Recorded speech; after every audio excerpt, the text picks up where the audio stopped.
अस्सलाम वालेकुम वरहमतुल्लाहि वबरकातुह।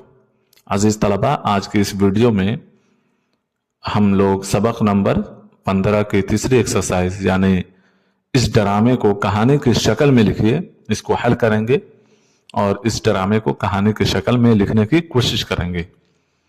तो आइए वीडियो को शुरू करते हैं। 1857 ईस्वी में हिंदुस्तानी फौजियों ने चर्बी लगे कारतूसों के इस्तेमाल के खिलाफ अंग्रेजों से लड़ाई की और उन्हें हराने के बाद दिल्ली पहुंचे। उस वक्त बहादुर शाह जफर सिर्फ नाम के बादशाह थे और वो बहुत बूढ़े हो चुके थे। फौजियों ने उनसे जंग आज़ादी की कमान संभालने को कहा तो बादशाह ने उनसे कहा, आप शहजादा मिर्जा मुगल से बात करें। सिपाहियों ने अपने एक अफसर सिधारी सिंह को शहजादा मुगल से बातचीत के लिए भेजा। उस वक्त मिर्जा मुगल अपने खास मुसाहिबों के साथ, मुसाहिब यानी साथी, खास मुसाहिबों के साथ मुन्नी बेगम का गाना सुन रहे थे।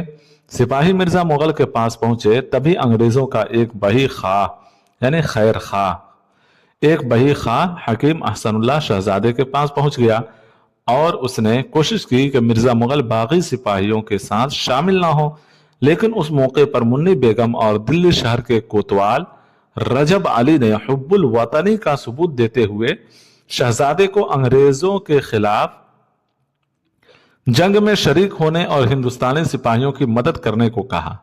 अभी शहजादा मिर्जा मुगल तजब्जुब में थे कि क्या करें। तभी बहादुर शाह जफर ने उन्हें मशवरे के लिए तलब किया कि जंग आज़ादी में शिरकत के लिए उनसे राय मांगे।